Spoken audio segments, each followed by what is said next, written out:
Saludos, estimados estudiantes. Vamos a repasar lo que vimos en nuestro encuentro en clases presenciales. Nuestra materia, en su unidad 1, va a abordar justamente las generalidades del derecho internacional.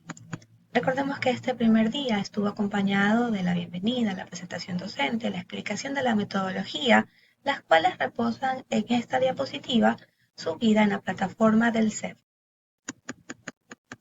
Nuestra unidad 1 va a llevarnos a conocer sobre los conceptos y definiciones de los distintos juristas respecto al derecho internacional público, el origen de la norma, la forma, la amplitud geográfica, objeto y origen histórico geográfico.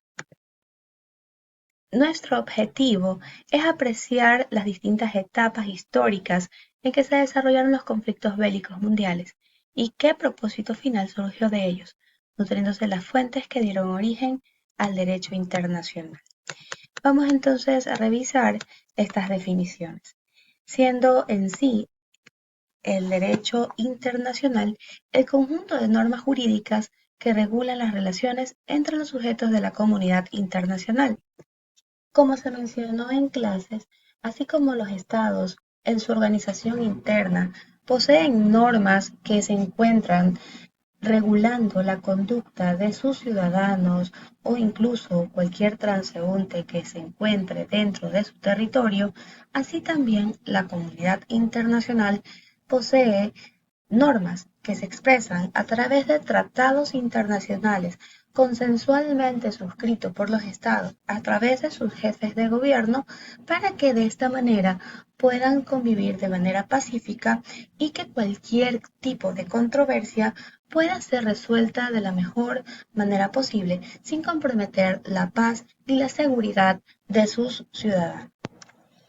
Vamos ahora a revisar las definiciones, pero desde una visión clásica y una visión moderna. No obstante, sí me gustaría que nosotros podamos revisar antes lo que indica el doctor Juan Carlos Faiduti en su libro Derecho Internacional, el derecho de las grandes potencias. Conforme indica el doctor Faiduti, él considera que el derecho internacional es el conjunto de reglas y principios jurídicos impuestos por las grandes potencias que rigen las relaciones entre los estados y otros sujetos internacionales. Esto, estimados estudiantes, es la visión moderna, porque la definición clásica dada por Rousseau o por Kelsen nos habla que con este conjunto de normas o principios solamente rigen o regulan la vida en comunidad de los estados. Y en primera forma, son los estados los sujetos del derecho internacional. No obstante, nosotros ya sabemos que existen otros sujetos del derecho internacional, siendo estos otros sujetos los organismos internacionales que veremos posteriormente. Y la definición moderna los incluye, ya que no solamente entre los estados tiene que haber una norma que las regule, sino también los organismos internacionales que son conformados por estados. Como les decía, no es lo mismo una ONG, una organización no gubernamental, que una organización internacional que está formada, sí, por estados. La organización no gubernamental son organizaciones formadas por particulares, por empresas, por sociedad civil, que sí reciben ayuda o apoyo de un gobierno, de un estado, pero no está formado por estados. Esa es la diferencia. Ahora vamos a revisar cuál es la división del derecho internacional. El derecho internacional se divide en clásico y moderno. Cuando hablamos de clásicos, vamos a hablar del derecho de paz y de guerra, derecho natural y positivo. ¿Qué es el derecho de paz y de guerra? Es el derecho internacional humanitario, que no es otra cosa sino este conjunto de normas y principios, ya sea de manera escrita o consuetudinaria, y que las vamos a aplicar tanto en tiempos de paz como en tiempos de guerra. ¿Qué ganamos o qué garantizamos cuando tenemos normas que regulen los tiempos de paz? regulamos o garantizamos que exista entre los estados la cooperación, el mantenimiento de la paz, la seguridad, el que trabajen en conjunto para que se logren los objetivos del desarrollo de cada uno de sus pueblos. Así también que existen relaciones diplomáticas, consulares entre uno y otro estado. Bien, pero cuando tenemos una situación que no se pudo dar solución pacífica y nos encontramos frente a conflictos armados, el derecho internacional de guerra lo que busca es humanizar la situación, busca que esta situación bélica sea lo menos hostil posible. Es decir, ya no se pudo garantizar la paz, pero sí busco garantizar el respeto y la protección, sobre todo, de las víctimas de esta guerra. Es decir, que no haya daños colaterales en virtud de esta guerra. Porque justamente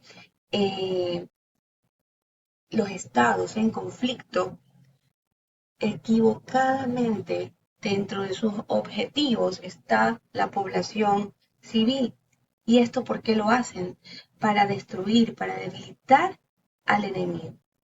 Entonces, todos estos derechos que existen dentro del seno de las grandes organizaciones como la ONU es justamente un sentimiento de el respeto y la dignidad del ser humano en estos tiempos bélicos, justamente en el que se debe favorecer el humanismo, es decir, el sentir humanitario, para que estos conflictos armados no se cuelen dentro de eventos históricos como lo que sucedió en la Segunda Guerra Mundial.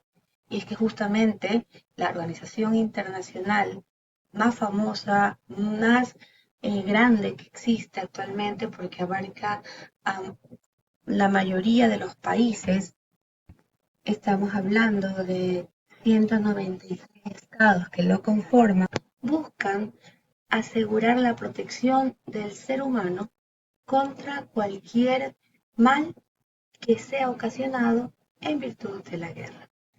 Hay que recordar una cosa, y es que lo importante del derecho internacional es que a pesar de que se pueda apreciar en una visión clásica que se trata solamente de entre estados, es decir, de relaciones entre dos organizaciones políticas que tienen una estructura definida como elementos constitucionales, territorio, población, gobierno y soberanía, esta visión lo aleja del sentir de la existencia del derecho internacional, y es que existen otros sujetos muy importantes dentro de estas relaciones internacionales, que es justamente el ser humano.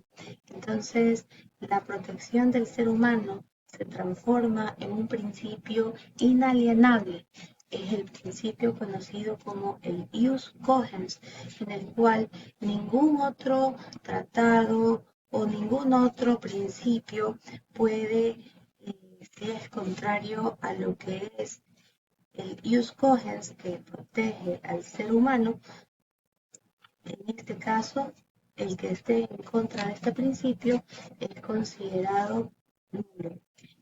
Ese principio que vaya en contra del principio del ius cogens es considerado nulo.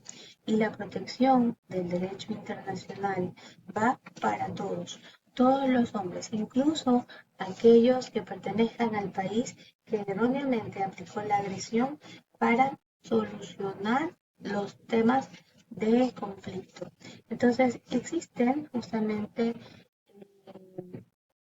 el derecho de legítima defensa, eso sí, pero, pero todo en lo que compone la normativa del derecho internacional a través de sus tratados rechaza el ataque armado en contra de un territorio. Entonces, la fuerza solamente se puede dar en legítima defensa para resistir a un ataque armado, no para sancionar o castigar una acción, no, porque en sí todo lo que es la agresión como una solución a una controversia está prohibido.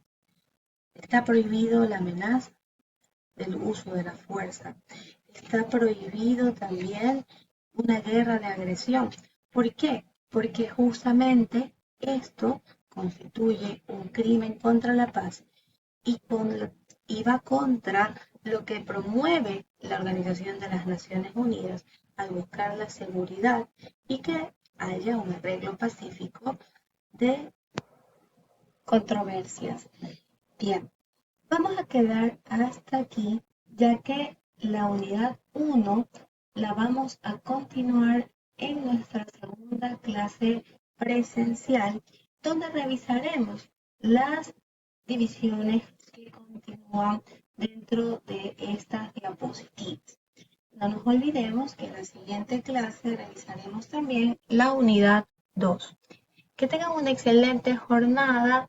Nos vemos en clases.